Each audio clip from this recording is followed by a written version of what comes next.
Uma boa tarde a todos e todas. É um prazer estar mais uma vez aqui com vocês. Eu sou o professor doutor Leonardo Finelli e estou aqui para dar sequência na nossa terceira semana da disciplina de Psicologia Geral do curso de Pedagogia da Unimontes.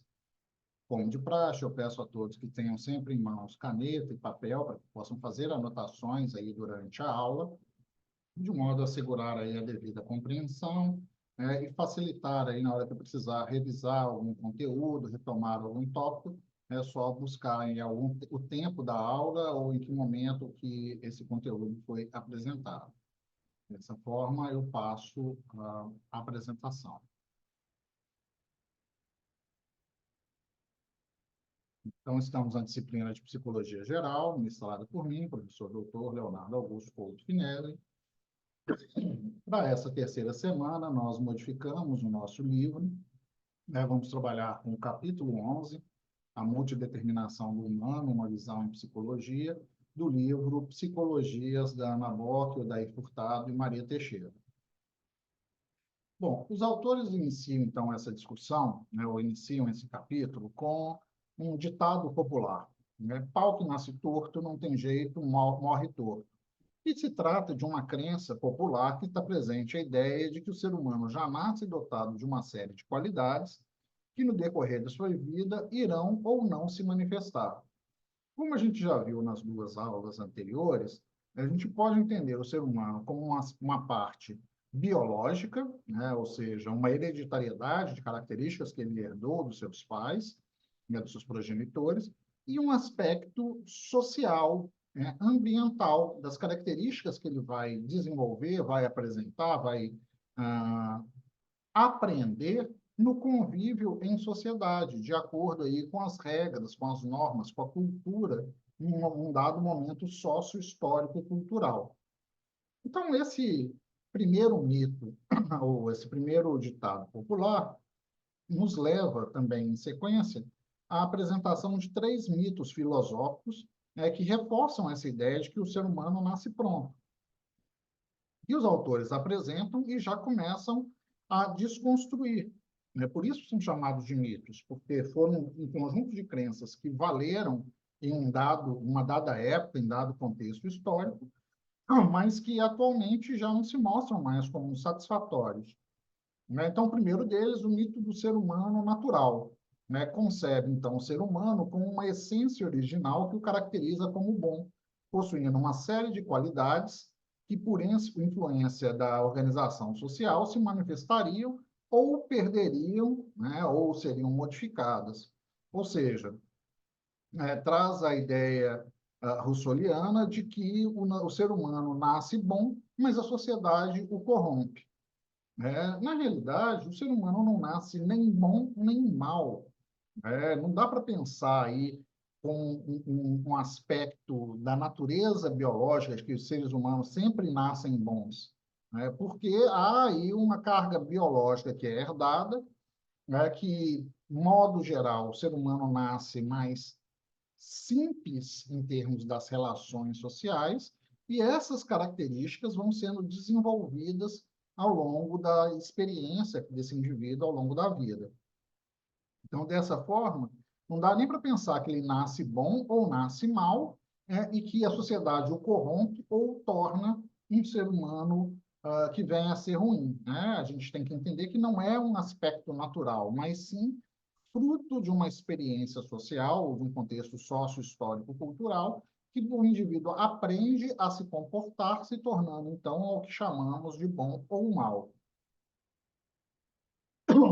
O segundo mito é de que o ser humano é um ser isolado. Então, esse mito supõe o ser humano como isolado, como um ser não social, que desenvolve gradualmente a necessidade de se relacionar com outros indivíduos. Dessa forma, considera-se necessário para esse relacionamento um instinto especial denominado instinto gregário, essa necessidade de convivência com outros. Mesma ideia, o ser humano não é um ser isolado, nenhum ser humano é uma ilha, o ser humano não constrói cultura vivendo só. Ele o faz em convivência com outros indivíduos, com outros seres humanos, dentro de um contexto sócio-histórico-cultural que estabelece que determinados comportamentos são mais adequados, assertivos, corretos, esperados ou não. E, por fim, o terceiro mito do ser humano como um ser abstrato, que ele considera, então, o ser humano como um ser cujas características independem das suas situações de vida, né? Então, ele é um ser que está isolado das situações históricas presentes no ambiente que transcorrem em sua vida. O ser humano, então, é estudado como um ser humano em geral, que seus atributos ou propriedades passam a ser apresentados como universais, independentes do momento histórico e do tipo de sociedade em que se insere e das relações em que ele vive. Dessa forma, como os próprios autores trazem, uma pessoa que viveu na época do Brasil colônia, desculpe, não diferiria de uma pessoa do Brasil atual, como se o desenvolvimento econômico, tecnológico, cultural não interferisse na formação desse indivíduo e aí a gente estivesse falando exatamente do mesmo indivíduo. Não, não é. Do ponto de vista biológico, nós mudamos muito pouco nos últimos 100, 200 anos. Mas, do ponto de vista social, nós mudamos muito. O acesso à tecnologia, o acesso à informação faz com que nós nos relacionemos de forma diferente com o mundo que nos cerca. Então, a percepção atual é de que o ser humano não pode ser concebido como um ser somente natural, né? Não é só biológico, porque ele é um produto histórico, e nem pode ser estudado como um ser isolado, que não está contextualizado no mundo. Ele se torna humano, né, e essa é uma discussão importante para a gente, o se tornar humano, em função dessa experiência social, de ser um indivíduo social, de viver em uma sociedade. E, nesse sentido, ele não pode ser concebido como um ser abstrato, porque ele é um conjunto das suas relações sociais. Dessa forma, já complementando o livro, a gente vai falar aqui que esse indivíduo é um ser num contexto sócio-histórico-cultural, ele é um indivíduo sócio-histórico-cultural.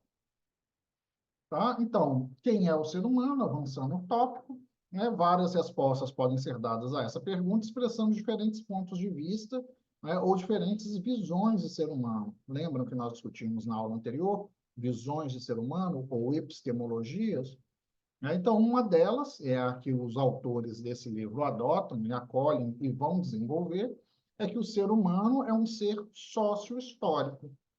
Eles não descartam a ideia de que há um ser biológico, mas que, além do ser biológico, esse ser convive numa dada sociedade, num dado momento histórico e se desenvolve dessa forma. Então, a primeira coisa que podemos dizer sobre o ser humano é que ele pertence a uma espécie animal, o Homo sapiens. Todos nós, seres humanos, dependemos dos genes que nós recebemos dos nossos ancestrais, dos nossos pais, nossos progenitores, para formar o nosso corpo, obedecendo às características de nossa espécie. Não obstante, nós temos aí um conjunto de traços herdados que, em contato com um ambiente determinado, tem como resultado um ser específico, individual e particular.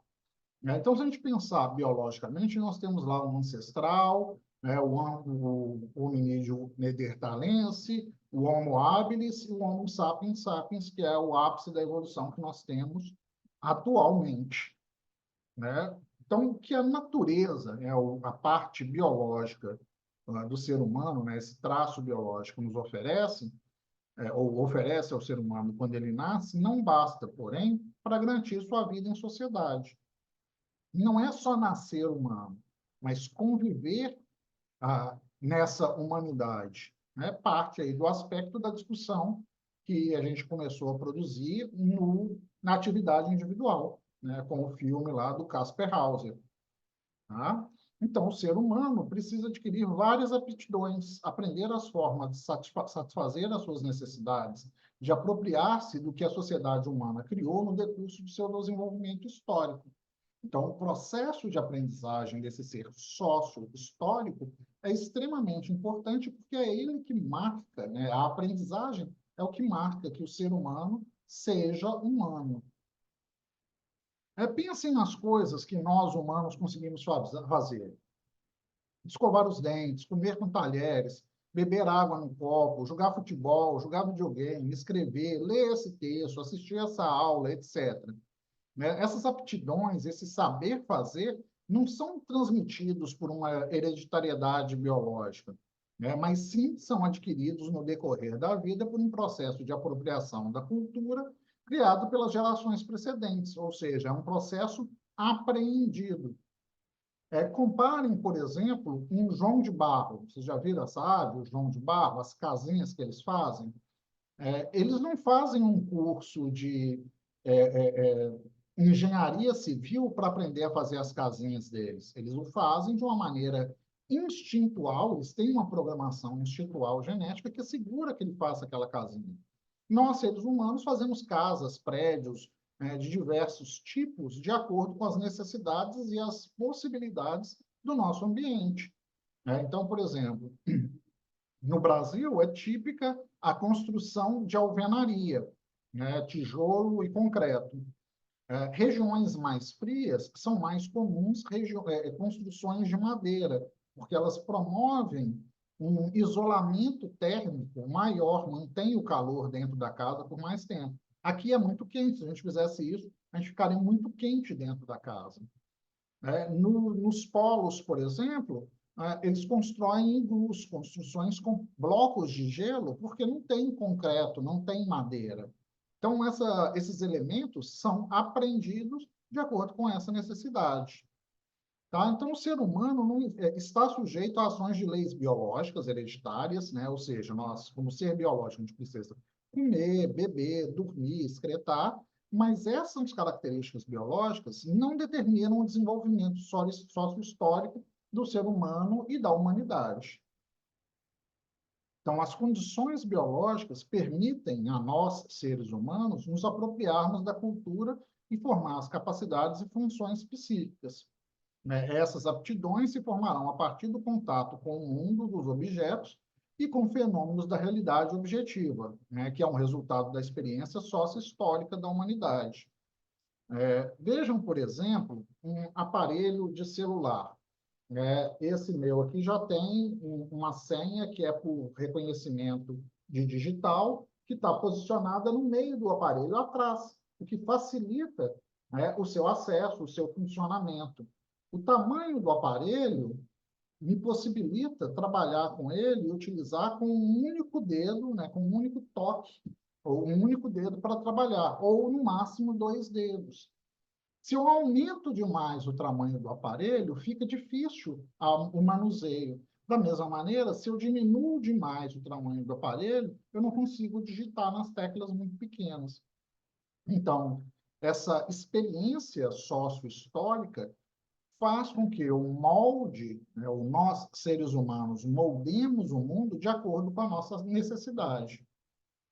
Então, seguindo aqui, para se apropriar do mundo da ciência, da arte, dos instrumentos, da tecnologia, a construção de conceitos, ideias, o ser humano desenvolve atividades que reproduzem os traços essenciais da atividade acumulada e cristalizada nesses produtos da cultura.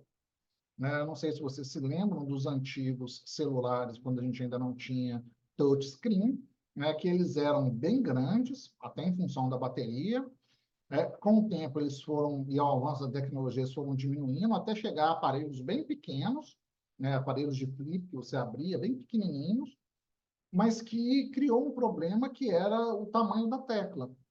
E aí eles voltaram a aumentar para chegar a um tamanho ideal, confortável, que caba no bolso, que caba na bolsa, que seja de fácil manuseio.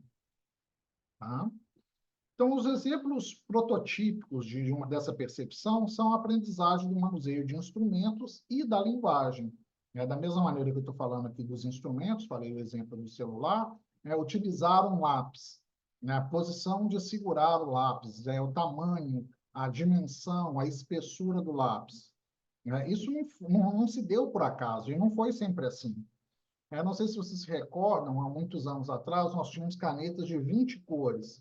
Eram bastante interessantes, né? Na época eu era criança e a gente achava um barato ter essa caneta, porque tinham 20 cores, etc. Mas era uma caneta larga, né? Bem grossa, que era difícil de segurar. Então, ela não era tão eficiente para o manuseio. mas era interessante porque tinham 20 cores. Da mesma maneira, o uso da linguagem, né? As mudanças nas palavras estão associadas a uma adaptação, a um reconhecimento, a uma utilização que nós fazemos desses termos. Né? Damos sequência, os instrumentos humanos levam em si os traços característicos da criação humana. Né? E aí eu vou manter lá o exemplo do livro. Né? Pense numa enxada ou em um lápis. A mão humana que produziu esses objetos subordina-se a ele, a gente se adapta para utilizá-los, reorganizando os movimentos naturais do ser humano e formando capacidades motoras novas, né? A maneira de segurar, por exemplo, o lápis, ou de segurar uma enxada, uma vassoura, e vão se tornando capacidades que ficaram incorporadas nesses instrumentos. Né? Por exemplo, você já tentou varrer uma casa com uma vassoura com cabo quebrado ao meio? Não funciona, né? É muito difícil, você tem que se curvar demais, abaixar demais. Ao mesmo tempo, se o cabo for grande demais, fica sobrando, e aí faz o equipamento, né, a vassoura, no caso, ficar muito pesada. Tá? Então, a gente vai fazendo essas adaptações até achar a justa medida. Com a linguagem, né, o domínio da linguagem, é o processo de apropriação das significações e das operações fonéticas fixadas na língua. Vejam, a capacidade de reconhecer a imagem que aparece aí na tela, de reconhecer os símbolos que se tornam signos, que juntando dois ou mais compõem sílabas, que juntando duas ou mais compõem palavras, né, que são espaçadas de uma dada forma que nós aprendemos a reconhecer, atribuir um som e atribuir um significado. Então, a assimilação pelo ser humano de sua cultura é um processo de reprodução no indivíduo das propriedades e aptidões historicamente formadas pela espécie humana. Se a gente assiste filmes dos homens no tempo das cavernas, eles não tinham linguagem, ou pelo menos não a tinham com uma linguagem estruturada como nós temos hoje. Eles conseguiam ter alguma comunicação rústica, apontando, indicando, depois começaram a fazer desenhos e foram se apropriando e estabelecendo determinados sons para determinados símbolos, para determinados desenhos, para determinados movimentos, que foram sendo construídos e construindo, com sua vez, a linguagem. Dessa forma, como a gente viu lá no filme do Caspar Hauser, a criança colocada diante do mundo dos objetos humanos deve agir adequadamente nesse mundo para se apropriar da cultura. Isso é, ela deve aprender a utilizar esses objetos. E isso é um processo que é natural, o processo de aprendizagem é natural, a gente aprende ao tentar fazer, mas que diz respeito a esse processo de apropriação. Eu me lembro, por exemplo, de quando o meu sobrinho tinha 3 anos, né, uma criancinha, ele não sabia nem ler nem escrever, mas ele já tinha aprendido, observando a mãe, então é um processo de aprendizagem, como colocar o dedo na tela do celular e fazer um determinado movimento para desbloquear o celular. Já tinha aprendido a rodar a tela, passar o dedinho para rodar a tela. Já tinha aprendido a reconhecer o símbolo vermelho do YouTube. Então, ele não sabia ler nem escrever, mas ele reconhecia aquele ícone do YouTube, marcava lá com o dedinho, abria o YouTube, ele já conseguia achar lá a barrinha de busca, né, vendo a mãe fazer, aprendeu a usar lá o dedinho para clicar, ele não sabia digitar para escrever o nome do desenho, mas ele sabia mudar o teclado para aparecer um microfonezinho, apertava o microfone e falava lá, desenho da galinha pintadinha. E aí apareciam umas várias opções associadas a essa busca que ele fez. Ele selecionava um randomicamente, clicava e começava a ver o desenho da galinha pintadinha. Mesmo sem saber ler nem escrever, ele sabia fazer uma busca utilizando um celular. Então, o aprendizado se torna uma condição fundamental, para essa apropriação, que as relações do indivíduo com o mundo dos objetos sejam mediadas pelas relações dos indivíduos com outros indivíduos. Então, a criança é introduzida no mundo da cultura por outros indivíduos que a guiam nesse mundo. Esse exemplo que eu dei do meu sobrinho mexendo no celular, ele aprendeu a partir de ver a mãe fazendo diversas vezes no próprio celular.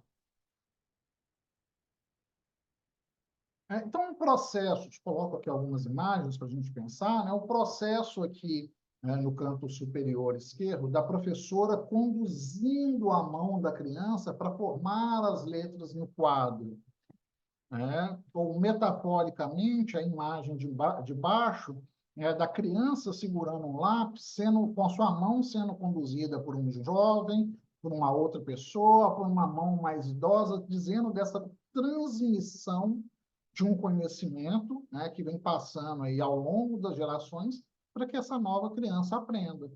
Né? Ao lado aí, a criança aprendendo a escrever com a ajuda de uma tutora, de um adulto, de um indivíduo que tem mais experiência, não necessariamente mais velho, mas que tenha mais experiência, que nos remete à imagem no canto superior direito, né, da zona de desenvolvimento proximal, desenvolvida por Vygotsky, que fala de que o indivíduo tem um potencial, tem uma capacidade real, né, do que ele dá conta de fazer, e um potencial que ele pode alcançar.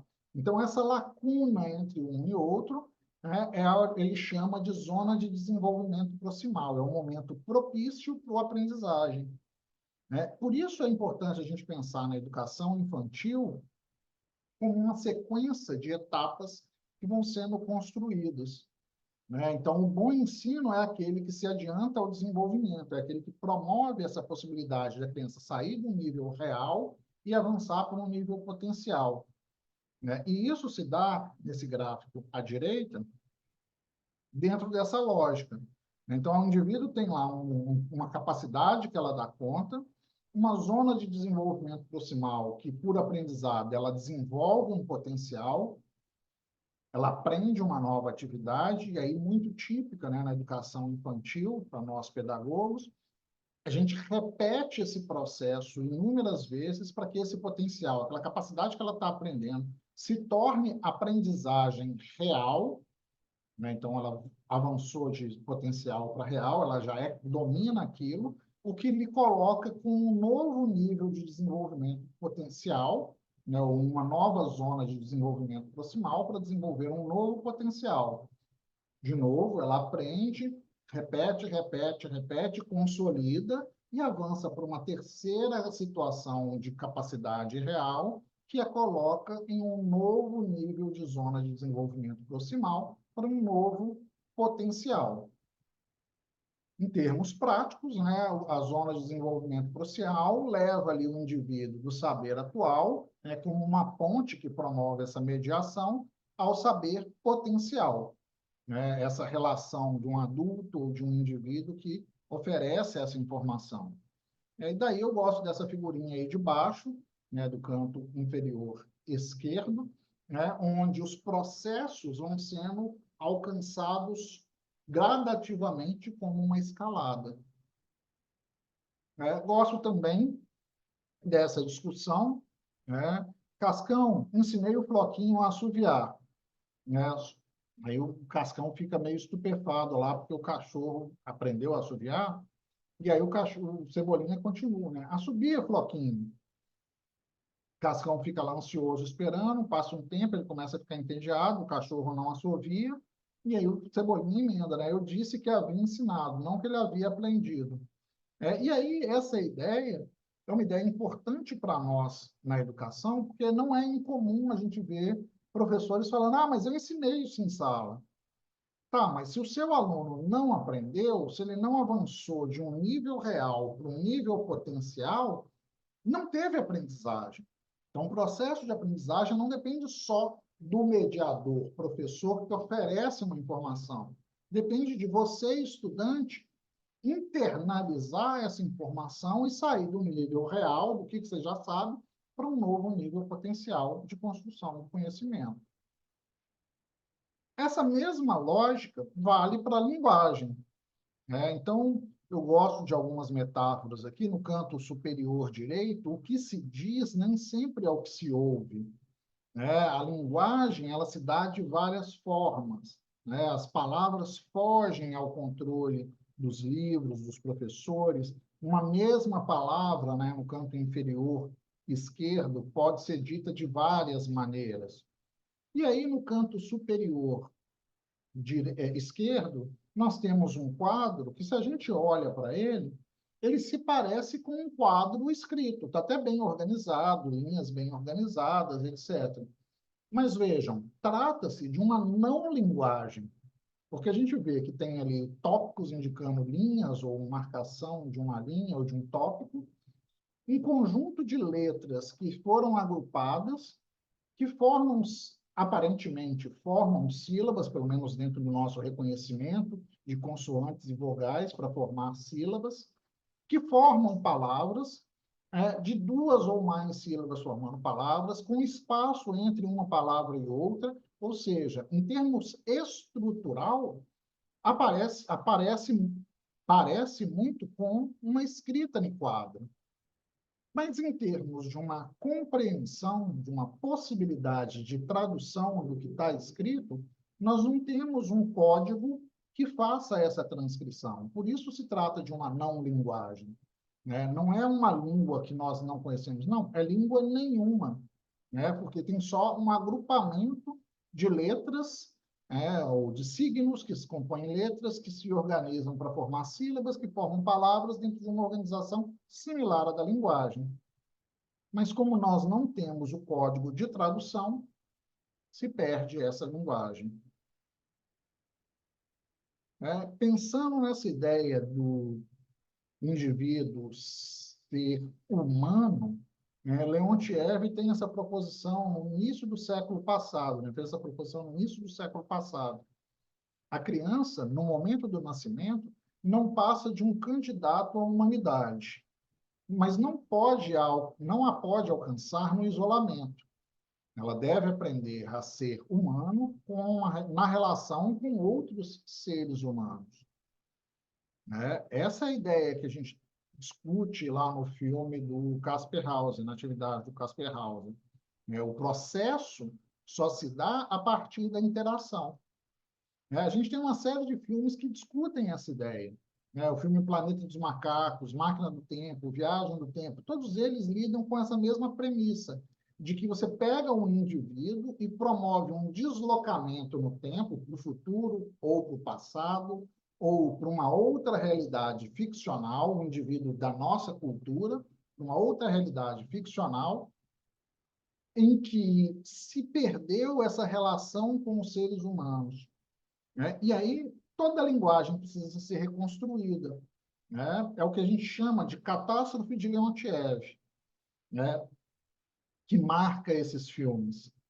Se uma catástrofe no planeta eliminasse todos os adultos e preservasse as crianças pequenas, a história seria interrompida, porque as máquinas continuariam a existir. É o que acontece nesses filmes. As máquinas, os livros continuariam a existir, mas não teria ninguém para pegar o livro e fazer a tradução do que está escrito no livro para uma compreensão da criança.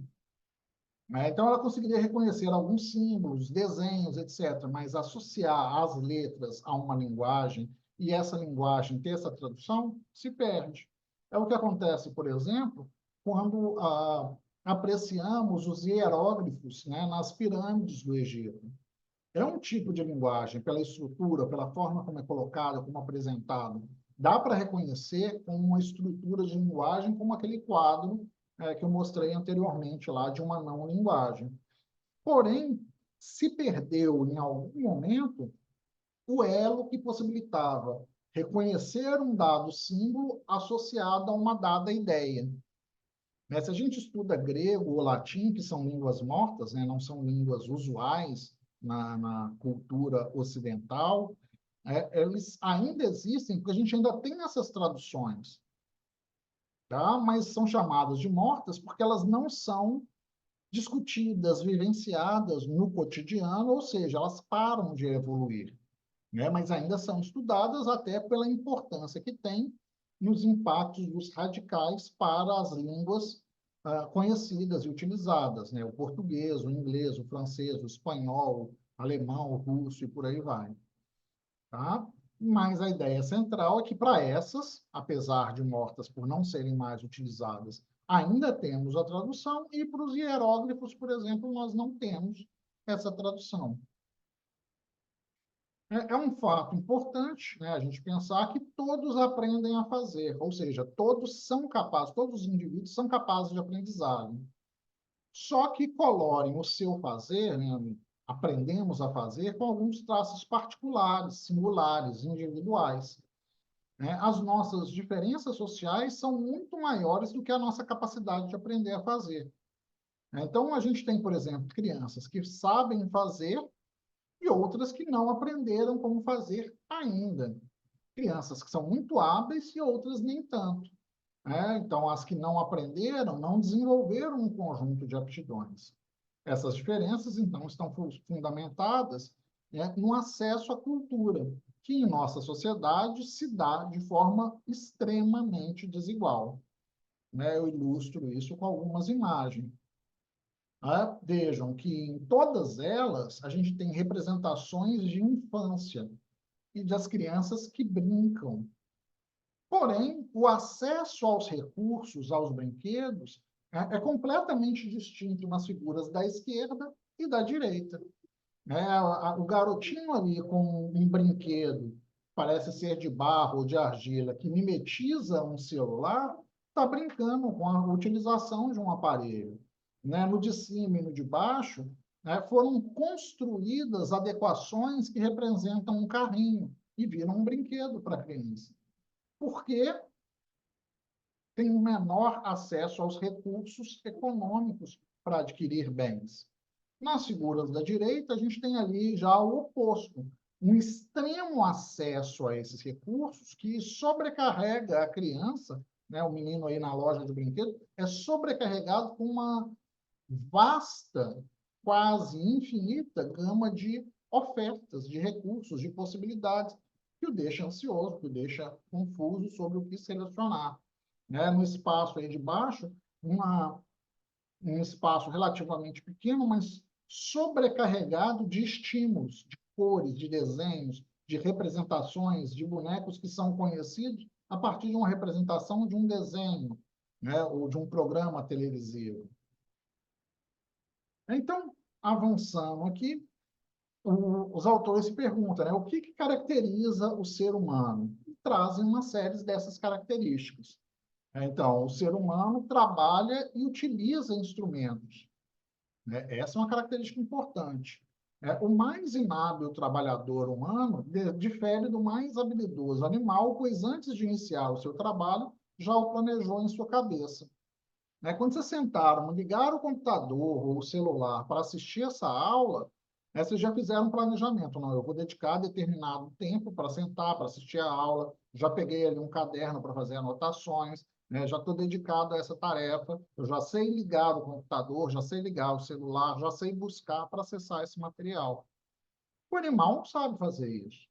Né? A vaca, como eu já discuti com vocês na aula anterior, está passeando lá no pasto, ela não está pensando, vou comer o matinho de cá e deixar o matinho de lá para comer amanhã. Não, ela come de um lado e do outro.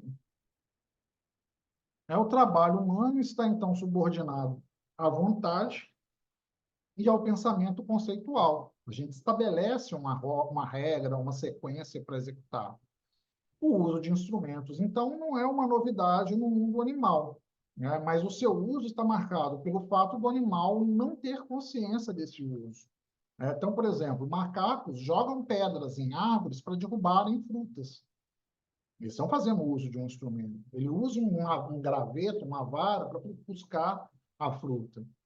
Mas ele não tem a consciência, por exemplo, de essa vara deu certo para pegar essa fruta, vou guardar ou vou pegar esse cipó e amarrar na minha cintura para que eu possa carregar a minha vara e levá-la junto comigo para que eu possa utilizá-la novamente em uma outra situação.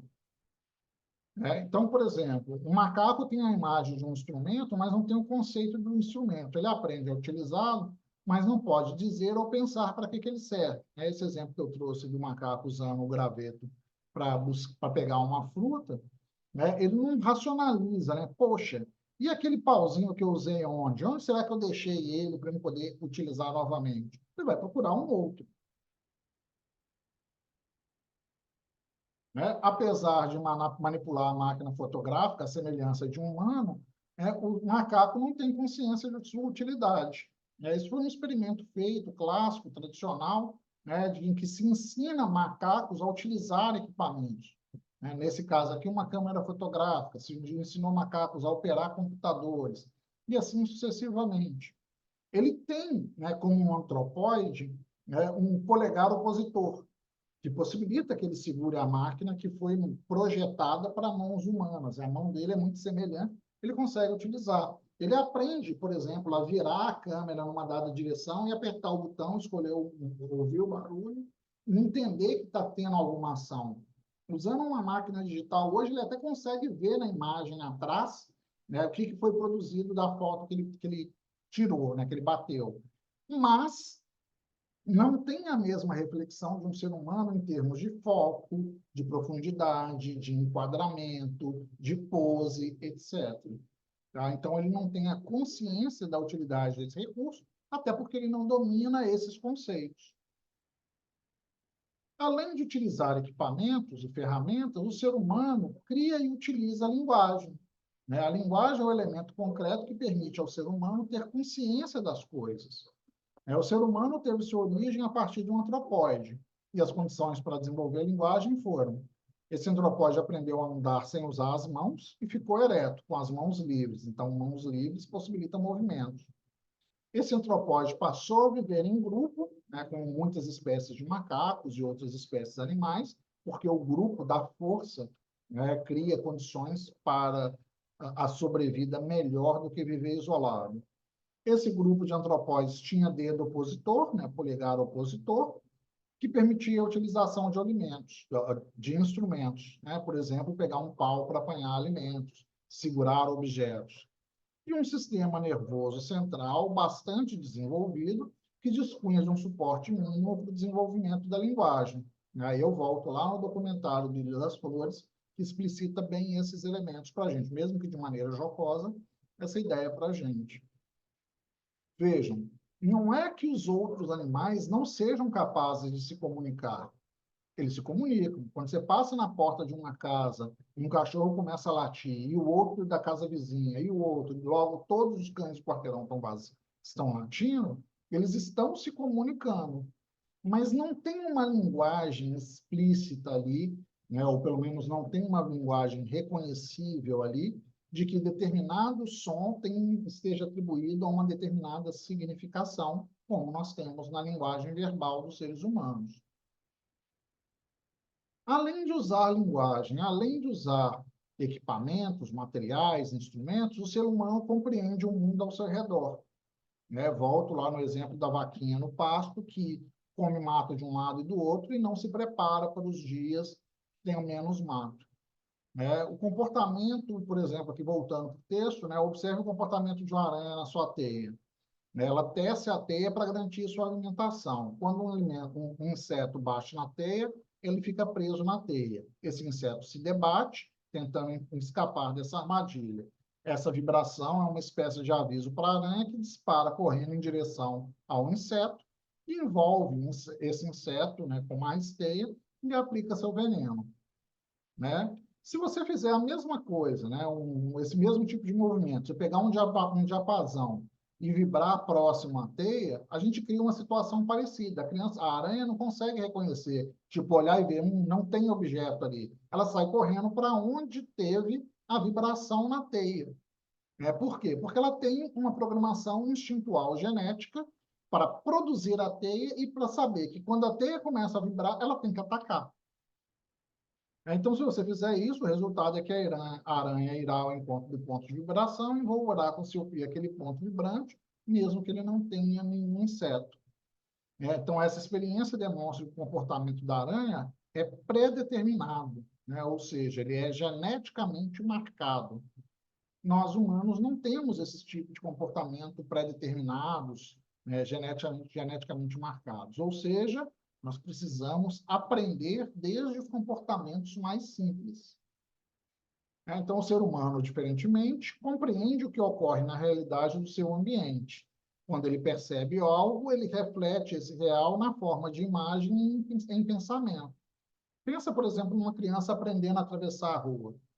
Ela está lá na beirada, segurando a mão do seu cuidador, olhando para um lado e para o outro, vendo os objetos vindo.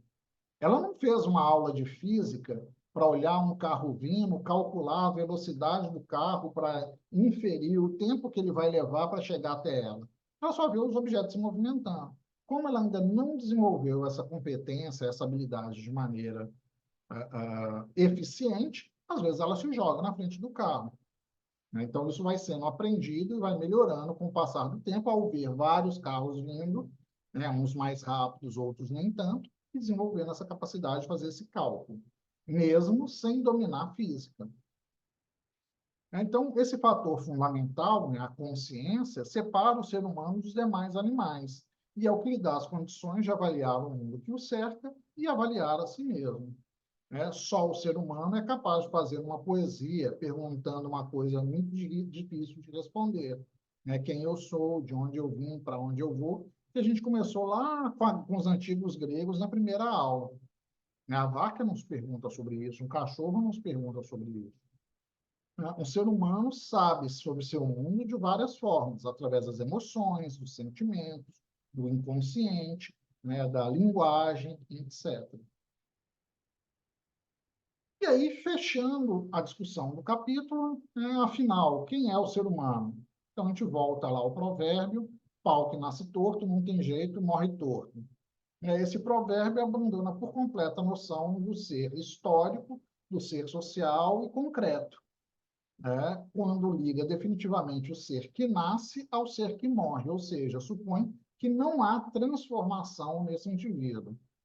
Ora, como futuros professores, se a gente acolhe essa premissa, a gente está fadado ao fracasso, porque o nosso propósito é exatamente ensinar para modificar uma criança de uma dada competência, de uma dada habilidade real, para que ela alcance um potencial, e depois um novo potencial, e um novo potencial, e assim sucessivamente por meio do aprendizado.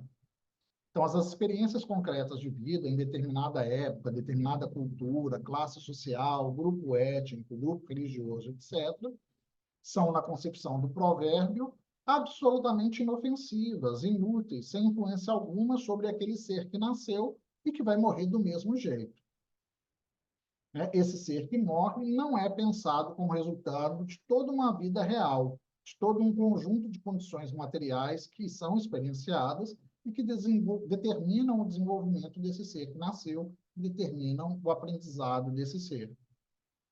Então, as propriedades que fazem o ser humano um ser particular, que fazem desse animal, ser biológico, um ser humano, sócio-histórico, cultural, são seu suporte biológico específico, telencéfalo altamente desenvolvido, polegar opositor, a capacidade de realizar trabalho, com planejamento prévio, de utilizar instrumentos, a linguagem, a capacidade de se relacionar socialmente, de construir cultura, de interagir com outros indivíduos a partir do uso da linguagem, e uma subjetividade caracterizada pela consciência e identidade, ou seja, pelos sentimentos, emoções e o funcionamento inconsciente. Ou seja, eles concluem, então, que o indivíduo é um ser multideterminado. Daí o início do título, do capítulo, a multideterminação do ser humano. Bom, com isso eu encerro essa discussão do capítulo 11 do livro do Bock, Teixeira e Furtado, para a nossa terceira semana.